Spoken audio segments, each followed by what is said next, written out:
Hello, and a very warm welcome to the STUDIOCANAL Presents podcast.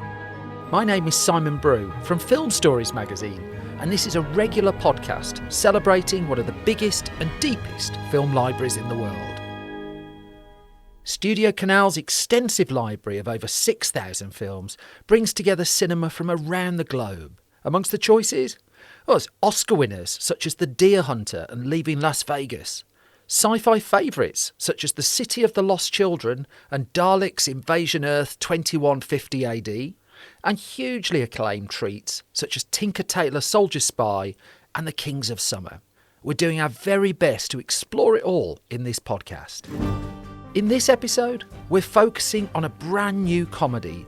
Wicked Little Letters pairs Olivia Colman and Jessie Buckley on screen together for the first time. It's a very sweary, very funny film, and in a moment I'm going to be talking to its director, Thea Sharrock. Before that though, here's a little taster of the film itself. The Home Secretary, Mr. Edward Short, was compelled to answer a question in Parliament about the ever-growing scandal of the Little Hampton letters. The poison pen missives, obscene and malicious in equal measure, are causing widespread distress across the county. Now numbering over 100, Mr. Short called them a national embarrassment, but said he has immeasurable faith in his exemplary police force to find the culprit in the end. The mystery of the letters continues to captivate the nation, in which every household has an opinion on whether Miss Rose Gooding is innocent or guilty. Hello, Thea. Sorry, I'm terrible at Zoom. Let me press that button. That's better. Are you well? I'm very well, thank you. Don't worry at all. Properly professional start. Properly professional start. I love it. I get to do the interview for the official STUDIOCANAL podcast, so I'm going to temporarily be a grown-up. Can I ask you the boring question first of what Wicked Little Letters is and how it came to you?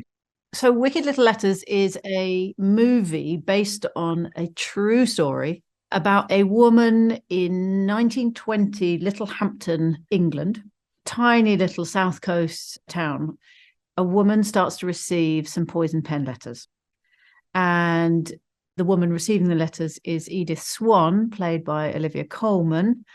She and her family and then the wider community assume immediately that it must be her neighbour, Rose Gooding, played by Jessie Buckley.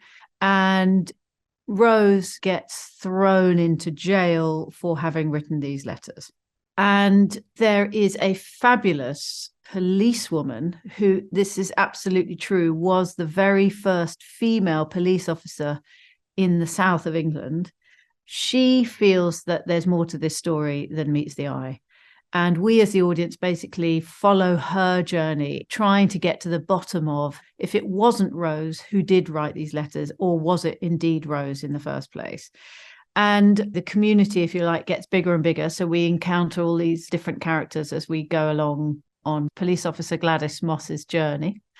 And at the same time, we learn about Edith and Rose and what their relationship was prior, and therefore why it is that Rose may have written these letters to Edith in the first place. I think we know who it is. Love thy neighbour, and I tried, but... I'll get you in the ball sack! she's heinous. Edith, I didn't do it. I believe you may be charging an innocent. A woman police officer. Oh, look, a flying pig. I've got a daughter at home. Why would I risk it all? You want fucking in the nose holes, you old beetle. Beetle! Right. The very first time I read it, I had no idea that it was based on a true story. So I just thought it was a rollicking comedy. And I loved it. And I laughed out loud. And I thought, well, this doesn't happen very often.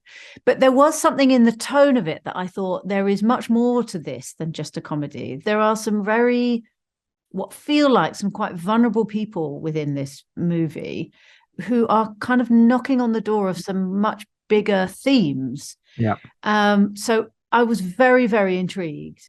I then met with Johnny Sweet, the writer, who told me that it was based on a true story. And at that point, I thought, okay. And things began to fall into place for me in terms of how this quintessentially ludicrous, very, very British story, the idea that it was real somehow made it much easier for me to understand the tone and to understand what the most important parts within the story were and what the questions were that I needed to get to the bottom of how best to tell it. And also, you know, how wide ranging, as I said, some of the themes that run through it, which are, you know, I think there are some really big, interesting conversations that can be had. Yeah. And one of the things that I've enjoyed most in this process, since we've very gently started to let the film out into the wider world, is the reactions have been really interesting in that, by and large, most people they all enjoy and share the comedy on the same level. And with a kind of laugh out loud type of comedy, that's often the way it is. The comedy is very accessible. We've made it very easy to laugh at a certain moment and therefore to share it with somebody. But the sort of deeper, more complex themes are really there for people to respond to if it's something that they're interested in and if it's something that speaks to them. And what's been amazing is listening to older women, younger women, men too, but it is a very female-led, not only in the casting, and actually, for what it's worth, behind the scenes, I've never worked on a film set that had more women running the floor. Yeah. So there are some big themes in there, but as I say, I'm very cautious to say this is a film about female emancipation or about what it is to be a woman in a very male workplace or what it is to live under a very sort of tyrannical father and a quite strict religious family, or what it is to be rejected from your family and have to start up a new life. You know, all of these are kind of big, serious things, and they're all there. Yeah. But the film is not weighty and heavy in that way. It's very accessible and light, and it's, you know, it's 96 minutes. It's not one of these big 3-hour jobs. God bless you for 96 minutes as well. God bless you. It's a piece of entertainment, and that's really what we all responded to and aimed to deliver. Dear Edith, you foxy ass old whore. Holy heavens. No. Carry on. Don't worry about me, Constable. I rise above it. You really are a tricksy old fucker. You belong in hell, probably. And you're a sad, stinky bitch as well. In the end, I think it's just jealousy. So 2 things for you straight away from what you said there. Number one, huge congratulations for the most U certificate description of this film I've ever heard. When you consider just how potty-mouthed the film is, and I should acknowledge that up front, I cannot believe that you managed to walk that line so perfectly. Well, thank you very much. I worked very hard at that. Well, certainly, I'm a really boring old movie nerd, and I remember going to watch, I'm the only person I'll ask you this today, I think, going to watch Back to the Future Part 2 when that came out. Yeah. And as soon as Back to the Future Part 2 came out, I went and bought the making of book. And in the making of book, there was a line in there which has stuck with me. It sounds like the most basic thing through watching lots of films, where the director of that film, Robert Zemeckis, talked about how he didn't want people thinking how they'd made the film until they were on the way out. Now, you brought up tone with relation to Wicked Little Letters.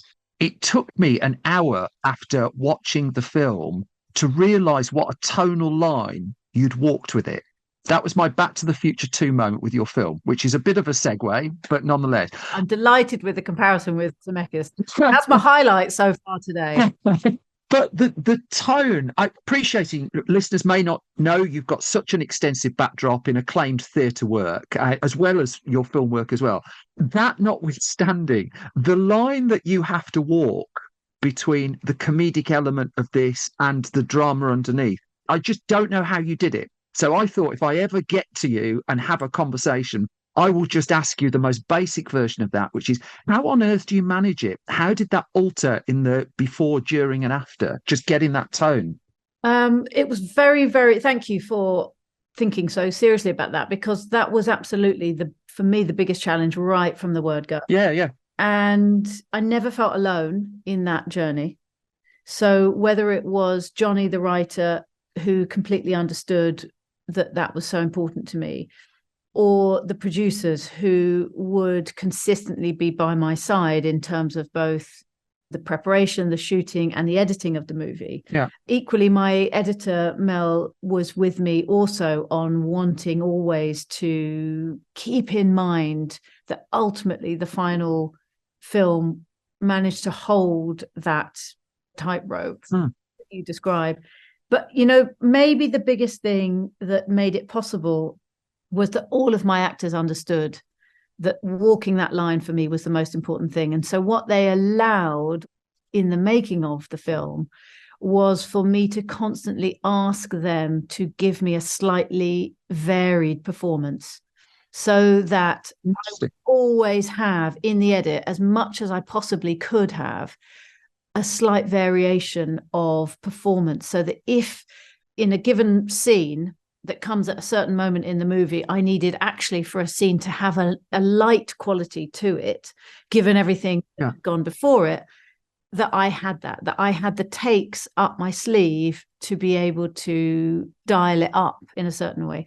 And I had this above all with Olivia, where she and I, in almost all of her scenes, I asked for very varied performances, so that I had this, so that I was able to walk the line, particularly with her character, who I think is probably the most complex character, and the audience's relationship with her is quite complex in a way.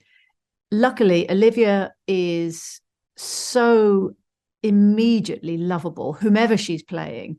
She brings with her something that is so accessible, and you do side with her very naturally.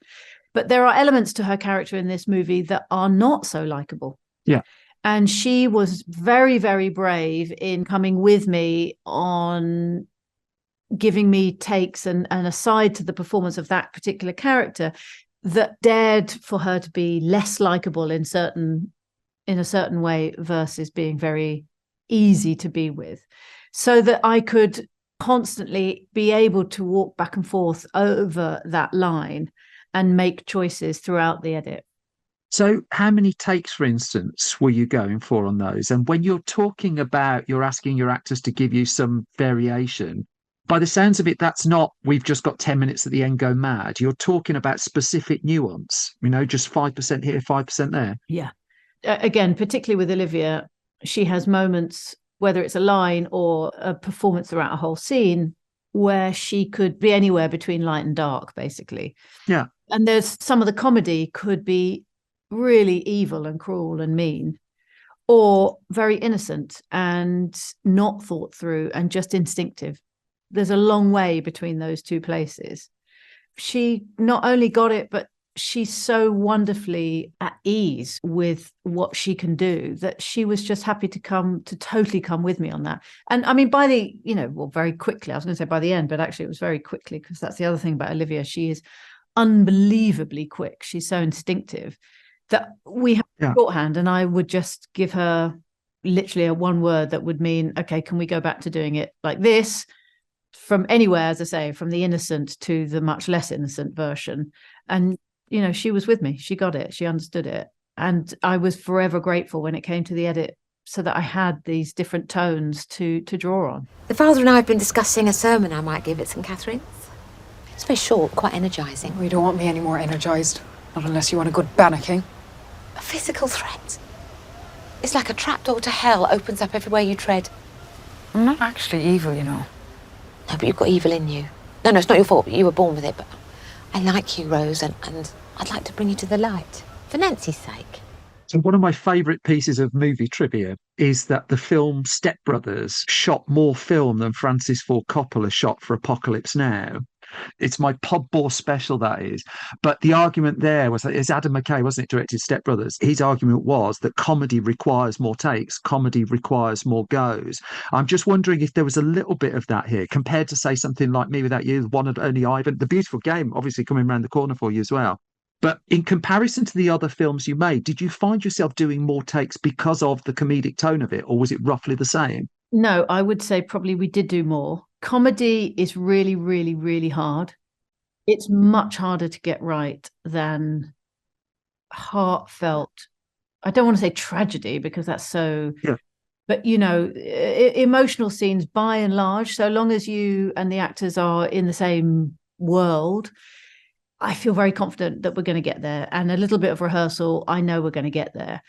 Comedy is really tough. And I tell you, one of the things that I've learned the hard way with comedy is just because everybody in the room is killing themselves laughing at a particular performance, does not mean that when you get into the edit suite and all you've got is that little bit of film, if the lighting, the angle, all sorts of things, someone else in the scene is not quite doing what you need it to do, the comedy is lost immediately. So probably the most important thing in the entire making of this movie was the casting, not just of Olivia and Jessie, but the whole cast. I knew that to deliver this script, I had to have actors who understood the craft of comedy, so that if I'm going in for the 10th time asking them to do the same comedic line again, that they understand that that is not because they're not doing it right, but that there's another reason that is beyond their control that we need to do it. Or that maybe actually that wasn't very funny and we do need to do it again, and that's because of a certain delivery. And it takes real bravery and experience for actors to not lose their confidence, but to go, oh yeah, no, you're right, that wasn't very funny, let me do it again. That's huge. And not everybody, let me tell you, not everybody can do that.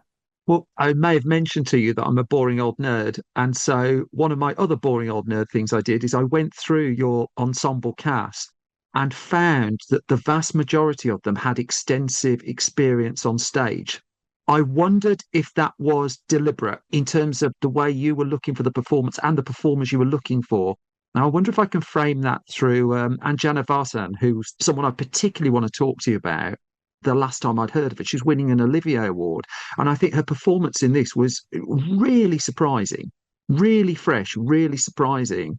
And I just wonder if you can just expand just on the casting just a little bit. So you're absolutely right. And you may have noticed that some of them I have worked with before.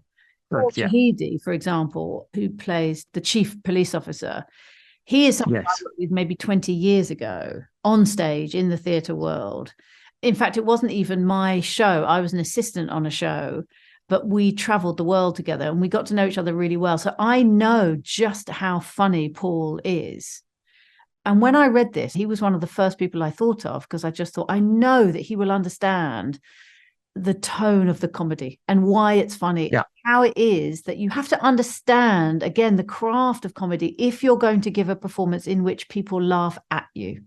Hugh Skinner is exactly the same. Yeah. He understands that totally. They happen to be people that I have either worked with or auditioned or know from the theatre world. And you're absolutely right. There is a degree of reliability for me that comes with actors who I know have had to do it live on stage with an audience right there, because there is no quicker way to learn your craft as an actor than having a live audience. Johnny Sweet is a stand-up. He started off in stand-up comedy. So boy, does he know how much it hurts and how hard it is to get those laughs and how hard you have to work to get there. And no wonder, therefore, his script is as funny as it is, because he's learnt that the hard way. Anjana is a prime example.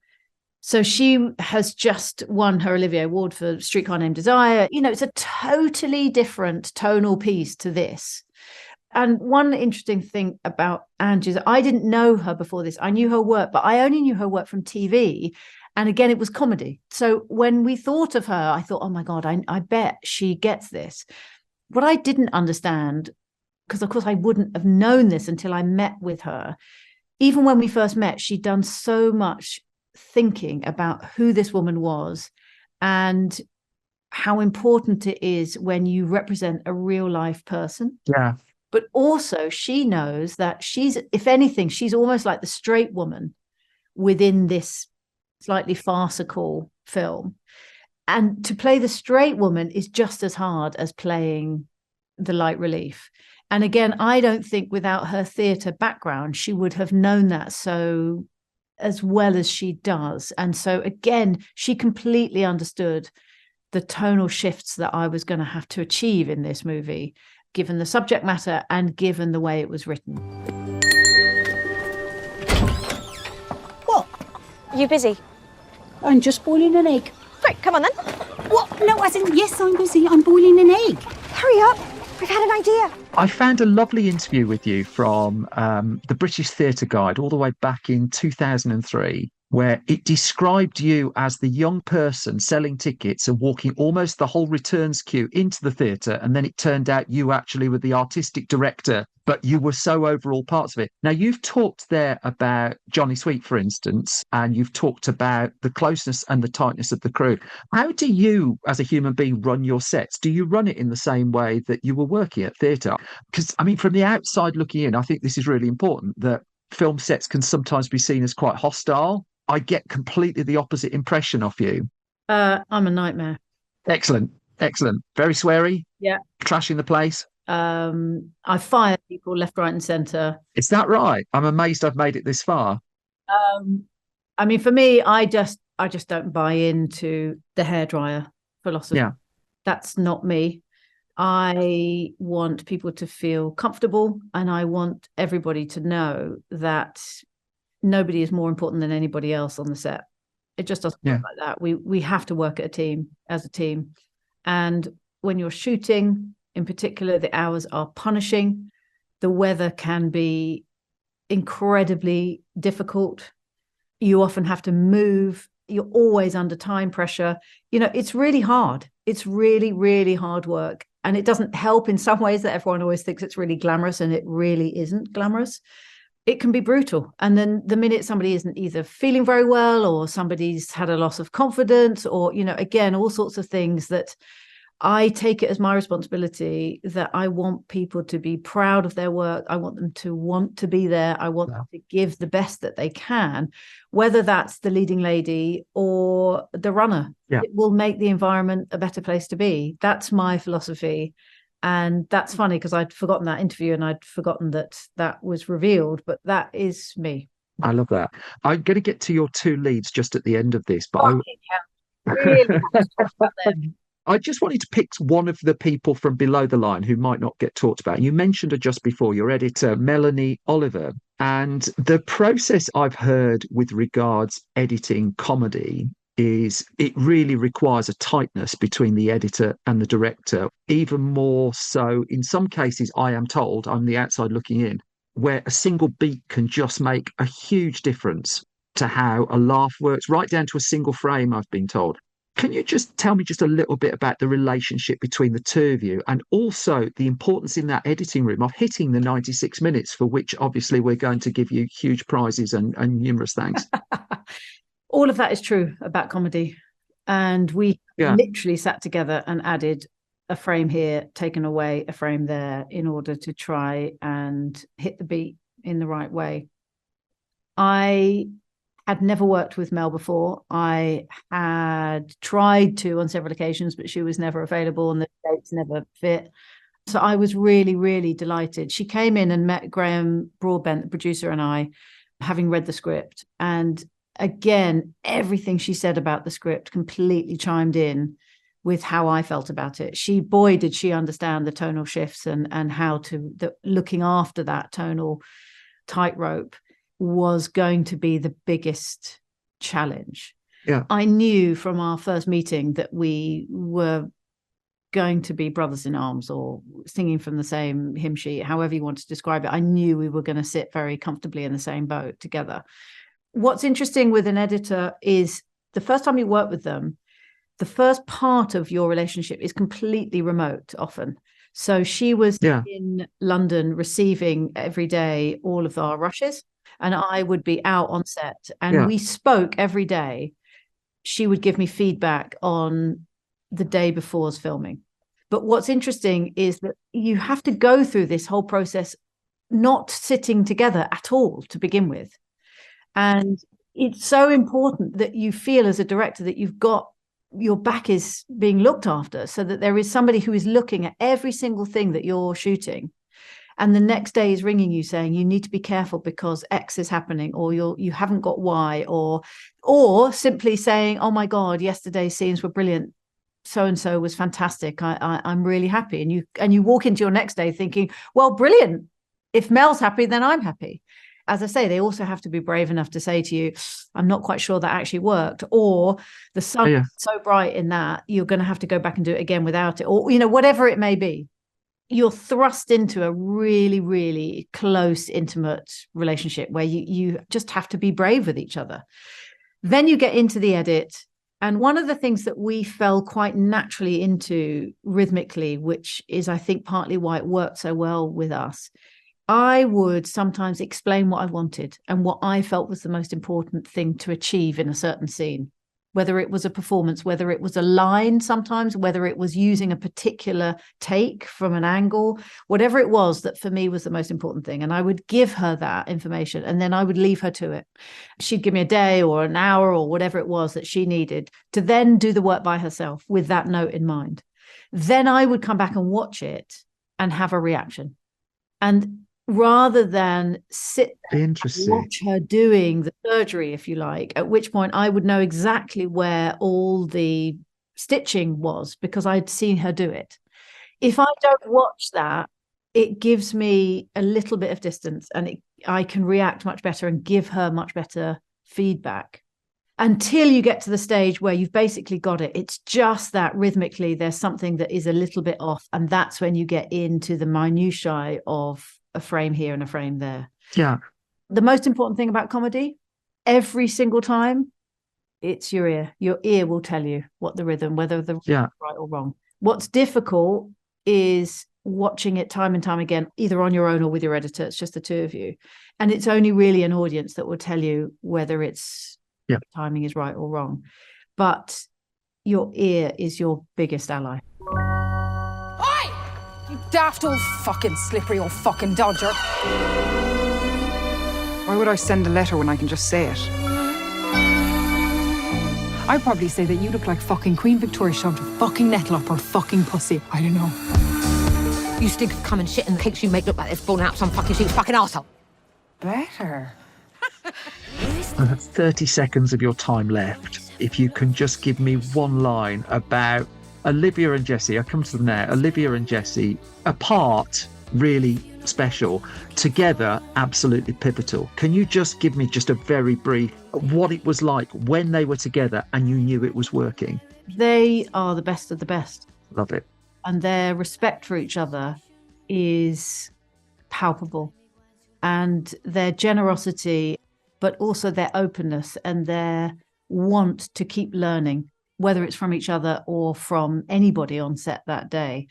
They're a masterclass in humanity, to be honest, and they gave each other even more confidence than they seem to have when they're on their own. And that is a really beautiful way to start an atmosphere on set. So they led the way with professionalism and just beautiful way to behave. Wonderful. Thea Sharrock, it's been an absolute delight talking to you. Thank you for joining us on the Studio Canal Presents podcast. Thank you so much. I like you, Rose. I hate her! You don't like the idea of me leaving this house, do you? I'm going to lose her. We're not standing for it. I've had one now. Everyone is going to know. Wicked Little Letters is in UK cinemas from 23rd of February 2024.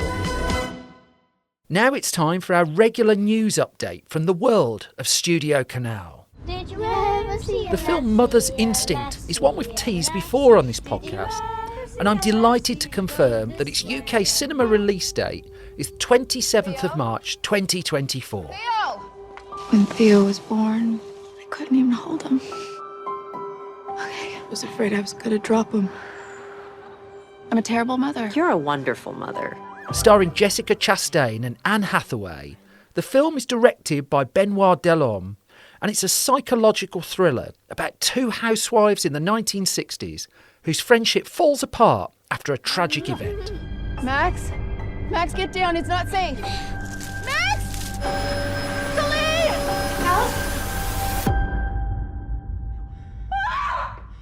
Also, on 29th of March, one of the absolute favourites of the Ealing Studios catalogue is getting a re-release in UK cinemas. 1951's The Lavender Hill Mob has enjoyed a 4K restoration, and you'll be able to see the much-loved comedy caper on the big screen. Then, it's also going to be released on 4K Ultra HD Blu-ray disc for the first time later this year. will be coming to the world of Ealing in a future episode of Studio Canal Presents. Heading to the vintage classics line of DVD and Blu-rays is the 1959 kitchen sink drama Room at the Top. The Oscar-winning film stars Lawrence Harvey and Simone Signoret, and it's credited with helping pave the way for the British new wave of cinema. We pride ourselves on being civilised here in Warmley. Dufton's not much of a place, but we're not exactly as savages there, you know, Mr. Harley. You think not? Directed by Jack Clayton in his feature debut, the film's new disc release hits on the 11th of March 2024. From primary school to sell-out concerts. It's going to happen one of these days. Voice like yours, got to. There's more news on the film telling the story of music legend Amy Winehouse. Back to Black stars Marissa Abella as Winehouse, Sam Taylor Johnson directs, and it's now been revealed that the score for Back to Black is being written by Nick Cave and Warren Ellis. They don't venture into film scoring very often, and when they do, it tends to be really very special. Just dig out the scores for films such as The Assassination of Jesse James by the coward Robert Ford, or The Proposition for evidence of that. Back to Black is in UK cinemas on Friday the 12th of April 2024. I don't write songs to be famous. I write songs because I've got to make something good out of something bad.